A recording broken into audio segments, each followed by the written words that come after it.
So, picture this. You wake up, grab your phone, start scrolling your feed, and you realize that a completely made-up, totally absurd fake political party, called the Cockroach Janta Party, is somehow getting way more engagement than actual, established political parties.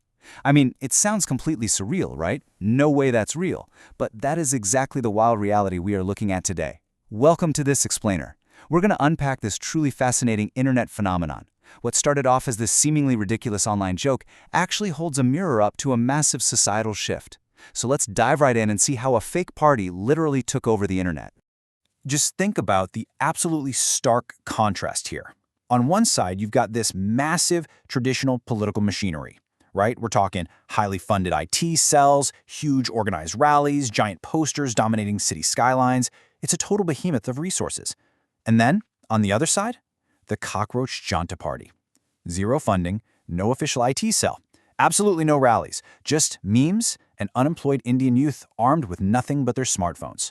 It's literally a modern David versus Goliath scenario, an entirely resourceless movement that somehow managed to just completely out-engage the giants.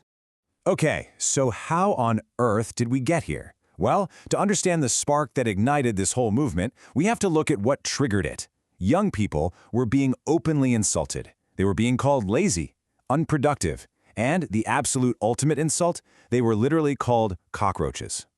Now you know, when a generation that's already facing an immense amount of pressure gets handed a derogatory label like that, well, the response can be pretty unpredictable.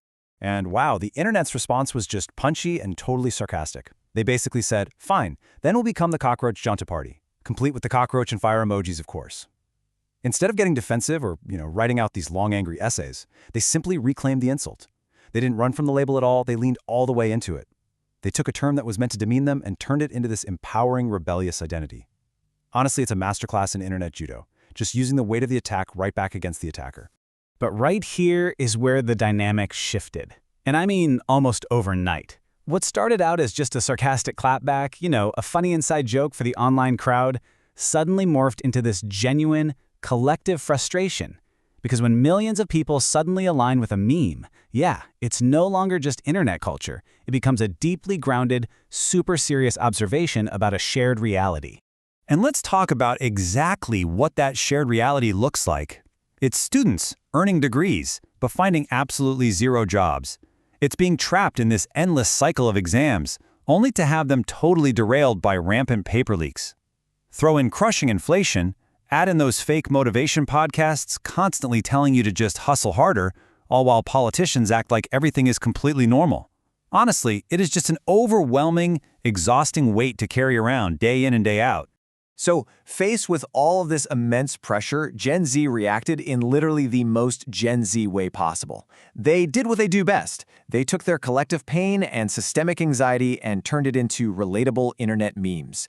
They took that classic skull emoji energy of modern internet culture and just applied it directly to their bleak reality. It's such a fascinating coping mechanism, actually, because instead of traditional protests, they are just flooding timelines. The meme has basically become a digital pressure valve for a generation that feels entirely unheard by the system. And this points to a massive, fundamental cultural shift. Really, for the very first time, young people just stopped pretending to be inspired. They completely rejected toxic positivity. They rejected that endless, fake hustle culture that constantly tells them failure is just a lack of effort. Instead, they opted for brutal, unvarnished honesty. They stopped trying to put a positive spin on a broken system and just collectively threw their hands up and admitted, hey, things are not okay. Which brings us to the deep, underlying truth of this entire phenomenon. The Cockroach Janta Party isn't viral just because it's funny. It's viral because millions secretly relate to it. The humor? That's really just the delivery mechanism. It's the sugar helping the bitter reality go down. When someone shares or laughs at a Cockroach Janta Party meme, they aren't just engaging with a joke. They are acknowledging a shared struggle. They are silently telling millions of others out there, I see you and I'm going through the exact same thing. And all of this builds to a really profound conclusion about how power operates. Think about this. The most dangerous thing in politics is not anger. It's when people start laughing. If we look at this strictly analytically, it's a fascinating thesis. I mean, anger is predictable, right? Anger can be debated, countered, or managed by the establishment. But laughter completely strips away authority. Laughter means the status quo has totally lost its grip on the narrative. It poses an entirely different and arguably much greater threat to the political landscape. So that leaves us with a critical, really provocative thought to ponder. What happens when laughter becomes the ultimate political weapon? When an entire generation just stops arguing with the system, stops playing by the traditional rules, and simply starts mocking it? How does the modern world even respond to that? It's a profound shift in how society voices its frustrations. Well, thanks so much for joining me to unpack this explainer today. Keep questioning everything, and I'll catch you in the next one.